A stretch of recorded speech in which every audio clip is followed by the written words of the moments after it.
지난 주 중에 제가 잘 아는 선배 목사님의 사모님이 61세인데 세상을 떠나셨습니다. 위암으로 1년 7개월을 고생하시다가 1년 7개월 만에 세상을 떠나셨는데요. 그 목사님이 이제 두 아들들이 있었는데 셋이 모여서 늘 기도했답니다. 하나님 살려주십시오, 살려주십시오. 1년 7개월을 기도했는데 결국은 이제 하나님의 품에 안기셨습니다. 그런데 소천하시기 한 이틀 전부터 목사님과 두 아들들이 모여서 우리가 기도의 내용을 바꾸자.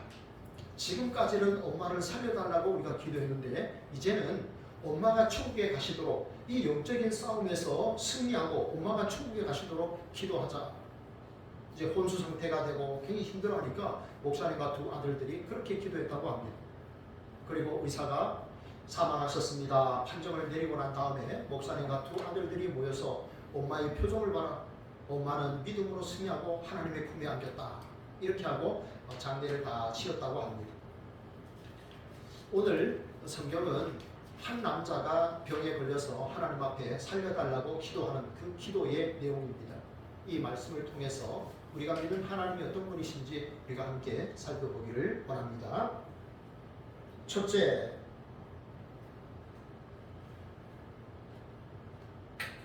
이건 지난주 PPT 같은데요. 이걸 보냈나요? 아유, 그러면 우리 아이들 거를 한번 올려주시면 좋겠습니다. 네. 첫째는 우리 하나님은 들으시고 보시는 하나님입니다. 5절 말씀입니다. 5절 말씀 보십시오. 5절 말씀 같이 읽겠습니다. 너는 가서 히스기야에게 이르기를 내 조상 다윗의 하나님 여호와께서 이같이 말씀하시기를 내가 내 기도를 들었고 내 눈물을 보았노라. 여러분, 히스기야라고 하는 이 유다의 왕이 병에 걸렸는데요. 이 피부병입니다. 피부병에 걸렸는데 이것이 심하면 이제 결국은 급성 이제 폐혈증으로 나갑니다. 그래서 사망에 이르게 되는 것이죠. 그런데 이 당시에 이제 히스기야 왕의 나이가 39살이었습니다. 39 나이였는데 지금 히스기야는 사실 죽을 만한 그런 여건이 되질 않았습니다. 보십시오. 39의 나이였는데 지금 외적으로는 아수르가 이제 쳐들어오게 되는 그런 상황입니다. 사실은 이사야서 36장, 37장은 38장 이후에 일어난 사건입니다. 기록상으로 일어난 역사적인 기록은 38장이 먼저 일어나고 그 다음에 37장과 이제 36장이 이어지게 되는 겁니다. 외세적으로는 아수르가 침략을 해오는 이제 풍전 두바이 위기가 있었고 자기 나이 39인데 후사를 이을 아들이 없었던 겁니다. 그래서 하나님 앞에 이렇게 이제 기도하게 되는 건데요. 사실은 히스기야가 기도하지를 않았습니다. 히스기야가 기도를 하지 않았는데 하도 기도를 안 하니까 하나님께서 이제 이사야 선지자를 통해서 네가 이제 죽게 되었다라고 1절에 말씀하는 거예요. 네가 네 병으로 인하여 죽게 되었노라. 네가 네 가족들에게 너의 죽음을 유언하거라 라고 말씀하신 거예요. 여러분, 하나님께서 너무너무 안타까우신 거죠. 이제 자기의 피부병이 있어서 이제 죽게 되었는데 하나님 앞에 나오지 아니하고 하나님께 기도하지 아니하시니까 하나님이 이사야 선지자를 통해서 그의 죽음에 대해서 통보하시는 거예요. 이제 드디어 이제 히스기야가 하나님 앞에 이제 기도하는 그런 모습을 우리가 볼 수 있죠. 성경은 이렇게 말합니다. 히스기야가 얼굴을 벽으로 향했다. 이 말은 세상적인 모든 기대를 포기했다는 겁니다. 세상적으로 치료하거나 무슨 도움을 얻거나 하는 그런 모든 기대를 끊었다는 것입니다. 오직 하나님만 내가 바라보겠습니다. 그리고 기도합니다. 뭐라고 말합니까? 하나님, 내가 주의 눈앞에서 주의 목전에서 이렇게 행한 것을 기억해 주십시오 라고 기도합니다. 이사야가 하나님을 의식하며 믿음으로 살았던 그런 사람이었다는 것을 우리가 알 수 있죠. 우리 천안에 있는 우리 신학대학원에 가면 코람데오 하나님 앞에서라는 큰 돌바위가 있고 거기에 그렇게 글자가 써 있습니다. 하나님 앞에서 코람데오라는 그 글이 써 있습니다. 이 히스기야는 왕이었지만 그가 늘 하나님을 의식하며 살았어요. 내가 주의 목전에서 내가 주의 눈앞에서 이렇게 행한 것을 하나님 기억해 주십시오. 그리고 눈물로 통곡하면서 기도했습니다. 그는 왕이었습니다. 한 나라의 왕이었습니다. 그런데 그는 눈물로 하나님 앞에 통곡하면서 진심으로 주의 은혜를 구하는 그런 모습을 볼 수가 있죠. 그가 하나님 앞에 이제 드디어 기도했을 때 어떤 일이 났습니까? 하나님께서 그의 기도를 들으시고 그의 눈물을 보았노라 말씀합니다. 여러분 출애굽기를 보면요, 하나님을 소개하는데 어떤 하나님으로 소개합니까? 들으시고 보시고 아시는 하나님으로 소개합니다. 내가 너희들의 고통 소리를 다 들었다. 너희들의 그 눈물을 내가 다 보았다. 그래서 너희들의 상태를 내가 다 알고 있다. 우리 하나님은 그런 분입니다. 하나님은요, 나의 상태를 다 알고 계십니다. 나의 신음소리를 다 듣고 계십니다. 하나님은 다 듣고 다 보시고 다 아시는 하나님이십니다.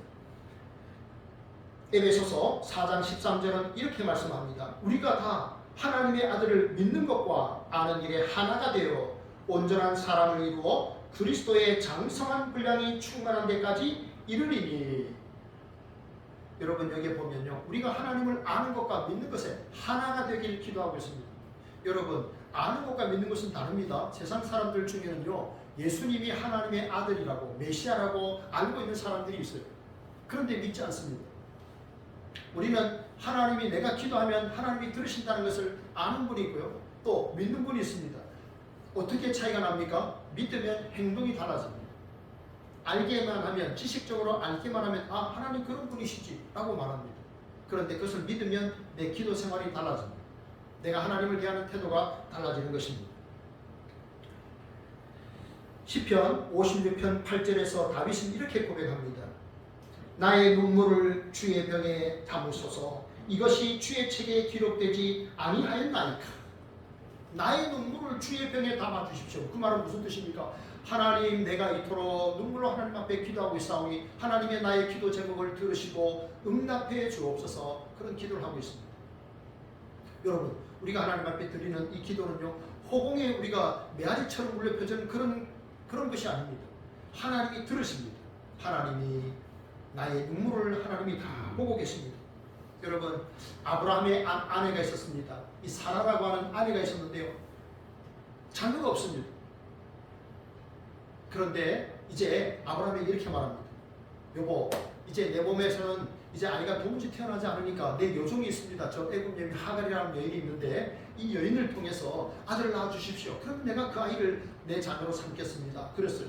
그래서 이제 아브라함이 하갈과 동침하는데 자식이 이제 태어나잖아요. 그런데 이제 하갈이 임신을 하고 나니까 자기 여주인을 사라를 막 멸시하는 거예요. 성경에 보면 그가 멸시하였다라고 하는 거예요. 그러니까 사라가 화가 났어요. 그래서 학대를 합니다. 그러니까 하갈이 광야로 도망을 쳤어요. 애굽 여인입니다. 종살이하는 여인이었습니다. 누가 그녀를 그렇게 귀하게 봅니까? 그런데 여호와의 사자가 그에게 나타났었어요. 그를 찾아가셨어요. 그를 위로하고 그에게 약속의 말씀을 줍니다. 너의 자식도 창대하게 된다. 이스마엘입니다. 그래서 그 하갈이라는 여인이 뭐라고 고백합니까? 하나님은 나를 살피시는 하나님이십니다. 그렇게 고백합니다. 나를 살피시는 하나님, 나의 모든 것들을 다 바라보고 계시는 하나님, 그렇게 고백하고 있지요. 여러분, 우리 인생의 어두운 방에서 우리가 홀로 고민할 때, 고통할 때 하나님이 너무 멀리 느껴지는 것처럼 그렇게 느껴질 때가 있을 겁니다. 그러나 여러분, 하나님의 시선은, 하나님의 귀는 우리를 떠나신 적이 단 한 번도 없습니다. 여러분, 세상엔 CCTV는요, 감시를 목적으로 CCTV는 촬영을 합니다. 그러나 하나님의 시선은 우리를 돌보시는 신실하신 하나님의 사랑의 표현입니다.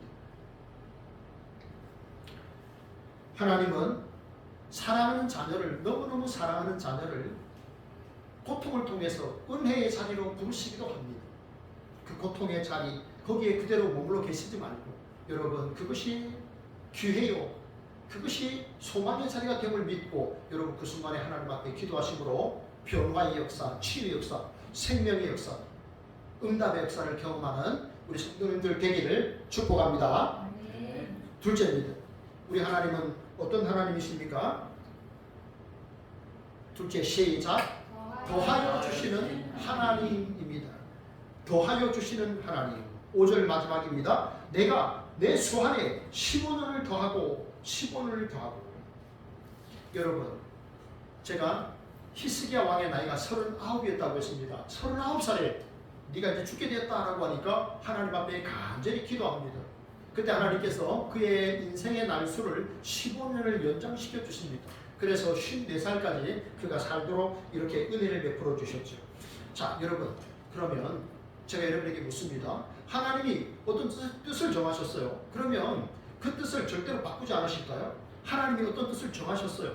그런데 그 뜻을 절대로 하나님은 바꾸지 않는 분이실까요? 여러분, 요나를 한번 보십시오. 요나 선지자를 보십시오. 하나님께서 요나에게 이렇게 말합니다. 야, 저 아수르에서도 니느웨에 가가지고 내 말을 전하거라. 근데 요나가 그 말을 듣고 너무 싫었어요. 왜냐하면 그 아수르라는 나라는 끊임없이 이스라엘을 괴롭혔던 민족입니다. 그러니까 우리나라에 보면은 외란이 되게 많았잖아요. 그죠? 외란은 전부 일본이 쳐들어온 게 외란이고, 호란은 전부 중국이 쳐들어온 게 호란이잖아요. 그래서 제 아버지가 외놈이 쳐들어오면 외란이고 때놈이 쳐들어오면 호란이다. 그렇게 어렸을 때 저한테 가르쳐 주셨는데, 그렇습니다. 우리는 얼마나 많은 외란과 호란을 겪은지 몰라요. 그럼에도 독립국가를 이룬다는 게 정말 자부심이 있잖아요. 그런데 그렇게 너무 싫은 거예요. 그들이 우리에게 행했던 그 과거의 그 아픈 역사를 기억하면 싫어요. 그래서 이 요나가 니느웨를 안 간 거예요. 그걸 어떻게 합니까? 요빠라는 항구에 갔어요. 요빠는 지금도 항구예요. 그래서 요빠의 항구에 가가지고 다시스로 간 거예요. 다시스는 스페인인데 그 당시에 이스라엘 사람들이 그게 지구 끝이라고 생각한 거예요. 멀리 도망을 친 거예요. 가다가 풍랑이 일어나고 물고기 뱃속에 들어가고 이제 다시 살아났잖아요. 그래서 결국은 어쩔 수 없이 갑니다. 가서 뭐라고 말합니까? 40일이 지나면 니느웨가 멸망하리라 선포한 거예요. 여러분, 복이 아니잖아요. 그죠? 복된 소식이 아니잖아요. 40일이 지나면 너희가 멸망한다. 그런데 어떻게 합니까? 그때 어떤 책을 보니까요. 이제 개기, 일식, 월식 이런 게 일어나면서 태양이 빛을 잃고 막 그런 자연현상이 생겨요. 그러니까 왕과 신하들뿐만 아니라 백성들이 회개하는 거예요. 그러니까 어떻게 합니까? 40일이 지나면 멸망하리라 하나님이 요나 선지자를 통해서 말씀하셨는데 40일이 지났는데 멸망했습니까? 안 했습니까? 멸망을 안 했어요. 그러니까 요나가 화가 난 거예요. 하나님, 이들을 멸망시킨다고 하지 않았습니까? 막 화를 냈어요. 그러니까 하나님 뭐라고 말합니까? 야, 네가 재배하지도 않았고 네가 키우지 않았던 이런 박넝쿨도 네가 이렇게 사랑하는데 하물며 이 도성에 12만 명이나 살고 있고 짐승도 많이 사는데 내가 아끼는 것이 당연한 거 아니냐? 이렇게 말씀하세요. 하나님께서 아수르에 대한 심판을 유보시켰어요. 그죠? 그 사람들이 회개함으로 하나님 앞에 그렇게 서니까 하나님께서 그들을 심판하지 않았죠. 그리고 심판은 150년 후에 이루어지는 걸 우리가 볼 수가 있습니다. 여러분, 우리가 하나님의 속마음을 어떻게 다 알겠어요? 그죠? 부부 사이도 속마음을 잘 모르잖아요. 그죠? 네, 부부 사이도, 부모 자녀 사이도 깊은 속마음을 우리가 잘 모르잖아요. 그런데 어떻게 전능하신 하나님의 속마음을 우리가 다 헤아릴 수 있겠습니까? 여러분, 혹시라도 하나님께 너무너무 궁금한 거 있으면요, 하나님께 여러분 천국 가면 물어보시기 바랍니다. 천국 가면 물어보세요. 하나님, 그때 제가 너무 실망했습니다. 사실 하나님, 그때 제가 너무 마음이 아팠습니다. 정말 하나님, 그때 하나님에 대해서 너무 실망했습니다. 하나님, 왜 그러셨습니까? 라고 우리가 천국 가서 물어보시면요, 하나님 이러실 거예요. 사랑하는 아들아, 사랑하는 딸아, 내가 너를 너무너무 사랑해서 그때 그랬단다. 아마 하나님 그렇게 말씀하실지 몰라요. 여러분, 그래서 여러분들이 속 깊은 여러분의 그 깊은 대화, 하나님께 꼭 물어보고 싶은 거 이 땅에서도 기도로 물어보시고, 또 그거 안 풀리면 천국 가셔가지고 여러분 꼭 하나님께 물어보십시오. 그러면 분명히 내가 너를 너무너무 사랑해서 그랬단다, 하나님 그렇게 말씀하실 거예요. 여러분, 하나님께서요 히스기야 왕을 죽이시는 게 본심이었을까요? 하나님께서 그를 너무너무 사랑하셔서 기도의 자리로 그를 부르시기 위해서 하나님께서 그에게 고통도 주신 줄 믿습니다. 하나님은 그가 오기를 그토록 기다리신 거예요. 그의 마음이, 하나님의 마음이 너무 아프셨던 거죠. 아니, 와야 되는데 왜 안 와? 제가 어제 김종호 목사님하고 잘 아는 참 친한 목사님 사모님이 췌장암에 걸리셨어요. 이제 수술 받고 난 다음에 목사님은 찾아가서 이제 또 위로해드리고 이제 기도해드리고 왔는데, 목사님이 이런 얘기를 하셨어요. 내가 아플 때보다 내 아내가 아플 때가 더 고통스럽다. 그 목사님은 40일 금식도 하고 굉장히 어려움을 겪었는데, 내가 아플 때보다 내 아내가 아프니까 내가 더 고통스럽다. 그런 말씀하셨어요. 그게 확 마음에 와닿았어요. 우리는 때로 보면 내가 아플 때보다 내 자녀들이 아플 때 더 아픈 경우들이 있지 않죠? 네. 내가 아플 때보다 네가 아파할 때가 나를 철들겠다. 그런 유행가 가사도 있어요. 제가 30년 전에 들었던 유행가 가사인데 너무 마음에 와닿았어요. 내가 아플 때보다 네가 아파할 때가 내 가슴을 철들게 했고, 그런 유행가, 아주 유명한 유행가가 있어요. 30년 전에 들었는데 참 마음이 와닿습니다. 우리 하나님의 마음이 더 아프신 거예요. 히스기야가 병들어 아팠을 때보다도 하나님의 마음은 야 네가 좀 빨리 나한테 왔어. 하나님 앞에 좀 기도하지. 내가 이토록 간절히 기다리고 있는데 너 뭐 하고 있느냐. 하나님의 마음이 더 아프시고 우리가 그런 마음을 헤아려야 됩니다. 그래서요 여러분 하나님께서 이제 15년의 인생을 연장시켜 주시잖아요. 그래 해그림자가 이제 10도로 뒤로 물러갔다라고 했는데 여러분 해그림자가 뒤로 물러간다는 것은 지구의 자전이 역행을 하는 거예요. 지구가 자전을 해야 되는데 이 방향이 뒤집어지는 거예요. 이런 초자연 역사가 성경에 많아요. 여러분 여호수아가 기도할 때 전쟁할 때 해가 중천에 머물렀다라고 했습니다. 해는 움직이는 거예요. 24시간 내내 떠 있으면서도 돌아가야 돼요. 그런데 해가 중천에 머물렀다라고 했습니다. 그림자가 뒤로 갔다는 것은요 자전의 방향이 역방향이 되었다는 거예요. 이건 기적입니다. 초자연적인 역사예요. 이게 하나님만 하실 수 있는 거예요. 여러분 예수님은 하나님의 아들이셨잖아요. 그러니까 그는 물리를 걸으셨어요. 어떻게 물리를 걷습니까? 한 발이 빠지기 전에 다른 발을 내딛어야죠. 그러면 됩니다. 이런 상 가능하지만 그렇게 할 수 있는 사람이 아무도 없어요. 근데 예수님은 그렇게 하셨잖아요. 하나님의 아들이시니까.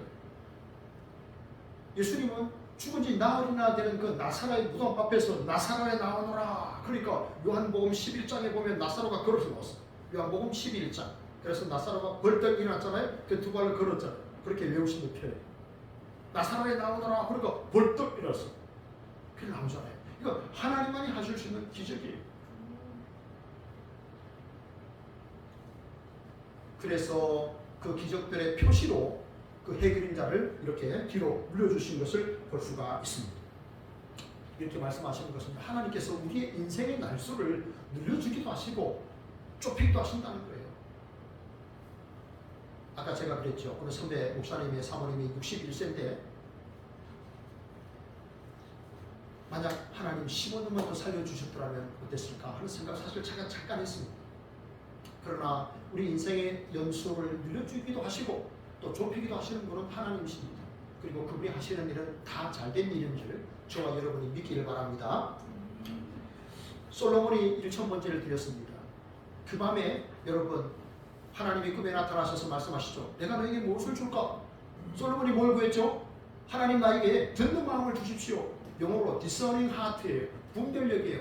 하나님 나에게 분별력을 주십시오. 내가 이 많은 사람들을 송사하고 재판을 해야 되는데 하나님 나에게 지혜로운 마음을 듣는 마음을 주십시오. 그렇게 했어요. 그때 하나님이 뭐라고 말씀합니까? 거기 열왕기상 3장에 보면 이렇게 성경이 말씀하고 있어요.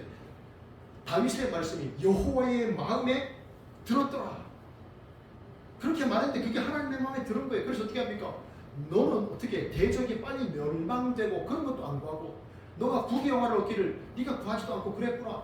그러면서 내가 너가 구하지 아니한 부귀영화와 명예를 주겠다. 그리고 네가 나에게 순종하면 내가 너를 장수하게 하겠노라 약속하셨어요. 그리고 유명한 그 솔로몬의 판결이 그 내용에 이어서 이어지고 있습니다. 하나님에게 분별력을 주신 거예요. 그래서 구하지도 아니한 그런 은혜를 주신 거예요. 여러분 제가 목사 안수를 2000년도에 받았습니다. 2000년도. 제가 아마 총신대 신학대학원에 갔으면 98년도에 목사 안수를 받았을 텐데 우리는 강도사 기간 4년 굉장히 오래 합니다. 그래서 제가 이제 2000년에 목사 안수를 받고 하나님 제가 강원도에서 목회하게 해주십시오. 제가 이제 부산에서 이제 신대원에서 공부할 때 하나님 제가 강원도 사람이니까 강원도에 보내주세요 해서 이제 강원도 영월로 간 거예요. 서울에 있다가 갔는데 이게 농촌교회인데 그 교회가요 마룻바닥이었습니다. 본땅이 50평, 교육관이 30평, 땅은 1000평인데 이제 그랬어요. 그런데 이제 마룻바닥이었고 밑에 이제 한기가 겨울에 엄청 올라오는 거예요. 제가 이제 딱 2000년 12월에 구입했는데 2003년에 리모델링을 했습니다.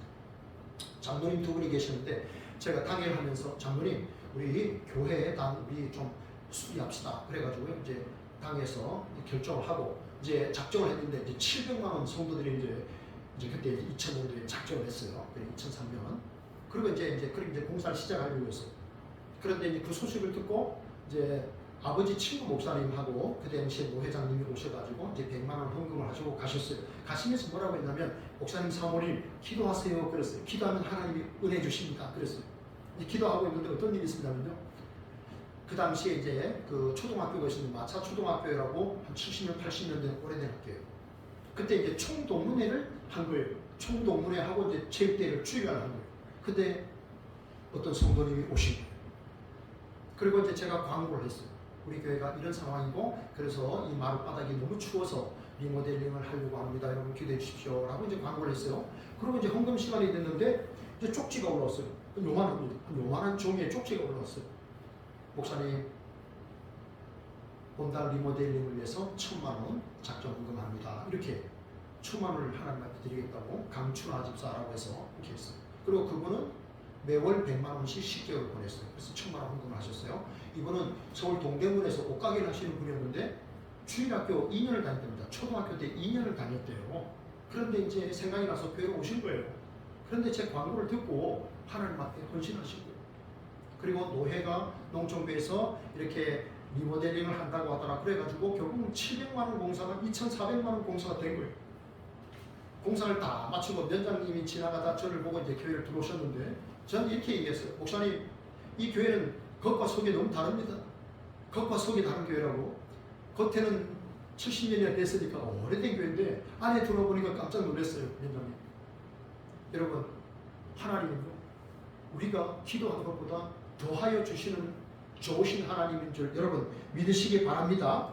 여러분, 하나님이 우리를 기도의 자리로 초대하시는 것은 뭘 뺏어가려고 하는 게 아니에요. 하나님이 우리를 뭔가 소중한 것을 뺏어가려고 하나님께서 우리에게 고통 주시는 게 아닙니다. 가장 소중한 것, 더 가치 있는 것, 영원한 것을 우리가 지키고 덜 소중한 것 떼버리라고 하나님께서 우리에게 기도의 자리로 부르시는 줄 믿습니다. 여러분, 마음에 답답한 일이 있습니까? 참 낙심되는 일이 있습니까? 포기하고 싶은 게 있습니까? 그때 여러분 전능하신 하나님 앞에 기도하십시오. 그리고 기도로 여러분의 인생의 어려운 문제를 해결하시는 우리 성도님들 다 되시기를 진심으로 바랍니다. 셋째입니다. 셋째, 우리가 믿는 하나님 어떤 분입니까? 시작. 건져내시고 보호하시는 하나님입니다. 6절 말씀입니다. 너와 이 성을 아수르 왕의 손에서 건져내겠고 내가 또 이 성을 보호하리라. 아멘. 여러분, 제가 그랬죠. 이사야서 36장과 37장은 38장 이후에 일어난 사건이라고 말씀을 드렸습니다. 사실은요, 이 설명을 좀 드리면 사실은 아수르의 사네립이라고 하는 왕이 BC 701년에 침공을 했어요. 몇 년도에 일어났는지, 몇 년도에 침공에 별로 관심 없죠. 있어도 됩니다. BC 701년에 사실은 대군이 이끌고 쳐들어왔어요. 근데 그때 히스기야가 금, 은 이것들을 모아가지고 이제 상납금을 낸 거예요. 말하자면 이제 우리나라를 침략하지 마십시오. 우리가 당신께 조공을 드리겠습니다. 이렇게 많은 금액으로 당신께 드립니다. 하고 뇌물을 바친 거예요. 그래서 사네립이 그냥 돌아갔어요. 이게 BC 701년에 일어났던 일이에요. 그 다음에 BC 699년에 2차 침략을 한 거예요. 그 조약을 깬 거예요. 왜냐하면 강대국이니까 저긴 약소국이잖아요. 그러니까 자기가 약속을 했음에도 그 약속을 어기고 침략한 거예요. 지금 그런 상황이에요. 처음에는 뇌물을 바치고 돈을 들여서 그 어려운 문제를 해결하려고 했어요. 히스기야가. 그런데 2차 침략이 있으니까 그때는 어떻게 합니까? 하나님 앞에 간절히 기도하는 거예요. 그가 하나님 앞에 간절히 기도하는 거예요. 그래서 하나님께서 하나님의 사자가 나타나서 그 밤에 18만 5천 명의 아수르 대군을 쳐 죽입니다. 초자연적인 기적이 성경에 일어나는 거예요. 그러니까 아수르의 사네립 왕이 어떻습니까? 돌아갈 수밖에 없는 거죠. 대군을 다 잃었는데 어떻게 침략합니까? 사실은 사네립이 쳐내려온 것은 유다 나라 그 작은 나라를 먹고 삼키고 그 다음에 그 밑에 있는 애국을 삼키려고 한 거예요. 이집트를 삼키면 자기가 세계 최강의 정복자가 되는 거예요. 마치 징기스칸 같은 그런 존재가 되는 거죠. 그러니까 그렇게 되기 원했던 거예요. 그런데 유다에서 막힌 거예요. 하나님이 대군을 치고 그러니까 사네립이 돌아갈 수밖에 없죠. 돌아가서 그 신전에서 우상 앞에 제사하다가 자기의 두 아들들이 칼로 찌르고 아버지를 죽입니다. 그래서 그 사네립 그 왕은 그렇게 죽고 맙니다. 비참한 인생을 끝내고 말죠. 하나님께서 히스기야가 기도할 때 내가 너와 이 성을 아수르 왕의 손에서 건져내겠고 이 성을 보호하리라. 그렇게 하나님께서 은혜 주신 것을 우리가 볼 수가 있습니다. 여러분, 여기 건져낸다 하는 말은요, 외부에서 강력한 힘으로 낚아챈다 하는 그런 말이에요. 내가 이 성을 보호하리라, 건져내겠다. 그 다음에 보호한다 하는 말은 목자가 울타리를 세워서 양들을 안전하게 지킨다 하는 거예요. 오늘 우리가 교동문 읽었죠. 시편 23편 읽었죠. 여호와는 나의 목자시니 내게 부족함이 없으리로다. 여러분, 하나님이 내 인생의 영원한 목자이신 줄 여러분 믿으십니까? 그래서 내 인생에 하나님 나는 부족함이 없습니다라고 고백하십니까?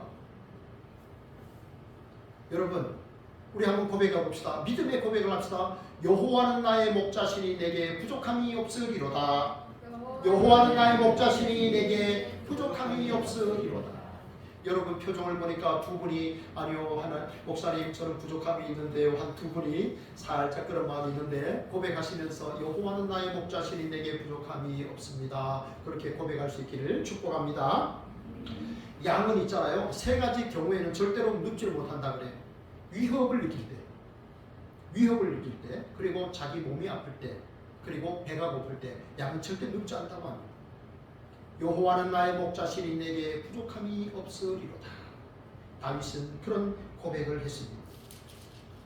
여러분 하나님은요 우리 눈에 보이지 않지만 주야로 하나님께서 나를 보호하시고 내 기도를 듣고 계시는 줄 여러분 믿으시기를 바랍니다. 사무엘상 17장 37절은 이렇게 말씀합니다. 다윗이 이르되 여호와께서 나를 사자의 발톱과 곰의 발톱에서 건져내셨은즉 나를 이 블레셋 사람의 손에서도 건져내시리이다. 여러분 다윗이 아버지 심부름으로 형들이 전쟁하는 그곳에 갔는데 골리앗이라고 하는 키가 한 3m나 되는 그 장수가 여호와 이름을 막 회방하는 거예요. 하나님의 이름을 모욕하는 거예요. 그런데도 아무도 대적하지 않는 거예요. 그래서 어떻게 합니까? 결국은 다윗이 나갑니다. 사자의 발에서 그리고 곰의 발톱에서 나를 건져내신 하나님이 저 골리앗에게서 하나님이 나를 건져내셨답니다. 그러면서 다윗이 믿음으로 나아갑니다. 너는 칼과 단창으로 나오지만 나는 여호와 하나님의 이름으로 나아가노라 하면서 물맷돌을 던져서 결국은 그 전쟁에서 이기지 않습니까? 하나님께서 골리앗의 손에서 다윗을 건져내셨습니다. 다니엘은 사자굴에 들어갈 줄 알면서도 그는 기도하기를 포기하지 않았습니다. 다니엘의 세 친구들은 풀무불에 들어가야 할 줄 알면서도 그들은 우상 숭배를 끝까지 거부했습니다. 하나님께서 우리를 건져내실 겁니다. 그러나 그렇게 하지 아니하실지라도 왕이시여 우리는 신상 앞에 절할 수 없나이다. 그는 그렇게 고백을 했습니다. 다니엘은 사자굴에 들어갔습니다. 친구들은 풀무불에 들어갔습니다. 그러나 하나님은 그들을 건져내셨습니다. 성자 예수님은 우리를 구원하시기 위하여 십자가에서 죽기까지 하셨습니다. 그러나 성부 하나님은 그 아들을 순종하신 그 아들을 3일 만에 다시 살아나게 하셨습니다. 부활하게 하셨습니다.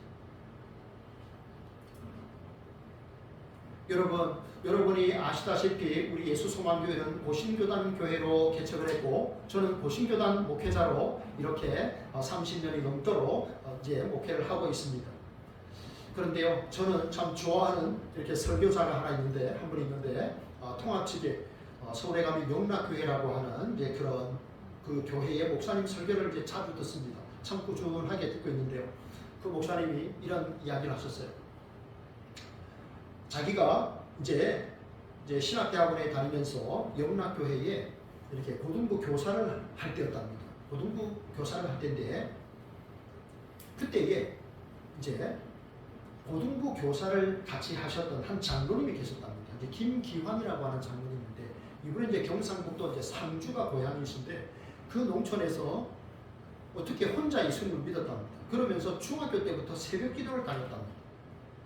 중학교 때부터 새벽 기도를 갔다서 수키로 떨어진 교회를 걸어서 갔다 왔다 했답니다. 그리고 이제 학교를 가는 겁니다. 아버지, 어머니, 형제들은 아무도 예수님 안 믿는데 혼자 믿는 거예요. 중학교 때부터 새벽 기도를 하면서 이제 교회를 다니기 시작한 거예요. 그리고 고등학교를 어디 갔느냐? 상주에서 이제 중학교를 졸업했는데 고등학교를 경북고등학교를 갔답니다. 대구에 있는 학교인데 경상북도에서 가장 유명한 학교라고 합니다. 그런데 그 학교를 다니면서도 열심히 또 새벽 기도를 다니고 주일을 성수했다고 합니다. 토요일 밤 12시까지 공부를 딱 하고 주일 새벽 0시가 딱 되지 않습니까? 그러면 책을 딱 덮는 겁니다. 그리고 이제 잠을 자는 거예요. 그리고 이제 주일에 교회를 갑니다. 오전 예배 또 식사하고 저녁 예배까지 다 하고 이제 집에 옵니다. 그리고 이제 쉬다가 이제 주일 월요일 0시가 딱 되면 또 이제 공부를 좀 하는 겁니다. 그런 식으로 해서 계속 믿음으로 이제 주일을 성수하는 거죠. 요즘은 주일 성수했다 그러면 주일 낮예배 한번 드리고 또 이제 오후 성경 공부하고 이제 집에 가는 겁니다. 이제 교회에서 머무는 시간이 몇 시간 안 돼요. 어떤 분은 이제 한 번 예배 드리면 이제 다 이제 주일 성수했다 이렇게 요즘 많이 생각하잖아요. 그런데 이제 장로님 그렇게 이제 줄을 성수한 거예요. 그리고 그 경북고등학교에서 열심히 공부를 해가지고 졸업을 할 때는 서울대학교 섬유공학과를 들어갔다고 합니다. 그 당시는 우리나라의 섬유 산업이 활성화될 때, 그래서 이제 서울대 섬유공학과를 나오고 이제 대구에 있는 큰 회사에 취직해가지고 이제 잘 살았는데, 이번에 교회는 또 이제 서울의 영락교회를 다닌 겁니다. 그러니까 그 당시 옛날에는 토요일도 근무를 했잖아요. 토요일 근무를 하고 이제 차를 타고 와가지고 이제 또 주일은 영락교회에서 아침부터 이제 저녁까지 이제 예배를 다 드리는 거예요. 그리고 이제 고3 담임을 했답니다. 주일학교 고3 담임. 그런데 그 선생님 반에 학생이 100명이 넘었답니다. 그런데 그 장로님이 그런 말을 했대요. 얘들아, 너희들이 고3이라고 공부만 열심히 한다고 해서 너희들 좋은 대학 가는 게 아니다. 너희들이 믿음을 지키고 하나님께 기도하면서 열심히 공부하면 하나님께서 너희들에게 복을 주신다. 공부만 열심히 한다고 되는 게 아니다. 그렇게 간증을 했답니다. 그리고 아이들은 알았죠. 이 장로님이 어떻게 인생을 살았는지 아니까 산 증인이 되는 거예요. 그래서 큰 좋은 참 영향력을 미쳤다는 겁니다. 그리고 주일 저녁까지 예배 다 하고 이제 또 대구로 내려가서 또 한 주간 또 생활하고, 이런 참 생활과 기도 생활에 열심히 보였다고 합니다. 당연히 그 믿지 않는 그 부모님은 이 아들을 통해서 예수님을 다 믿게 되고 온 가족이 구원 받았다고 해요. 한 사람의 기도 생활이 한 사람의 그 농촌의 아이를 참 위대한 인물로 만든 겁니다. 새벽 기도 하나가 사람의 삶을 그렇게 바꾼 겁니다. 오늘 말씀을 맺겠습니다. 여러분, 우리가 믿는 하나님 어떤 분이십니까? 우리의 기도를 들으시고 보시는 하나님이십니다. 그리고 우리의 기도에 더하여 주시는 분입니다. 그리고 우리를 건져내시고 보호하시는 하나님입니다. 우리 하나님 그런 분입니다. 기도를 통해서 이런 경험을 했습니다. 여러분, 한 주간 기도를 통해서 이 하나님이 진짜 그런 하나님이시구나 경험하는 저와 여러분 다 되시기를 진심으로 바랍니다. 기도하겠습니다. 하나님, 감사합니다. 하나님과 대화할 수 있는 언제나 어디서나 하나님 앞에 기도할 수 있는 특권을 우리에게 주신 것 감사합니다. 외로울 때, 슬플 때, 즐거운 일 있을 때, 낙심될 때 언제나 위에 계신 하나님 바라보게 하시고 주님께 기도함으로 놀라운 기도의 응답들을 경험하는 하나님의 백성들이 다 될 수 있도록 인도하여 주옵소서. 예수님 이름으로 감사하며 기도합니다. 아멘.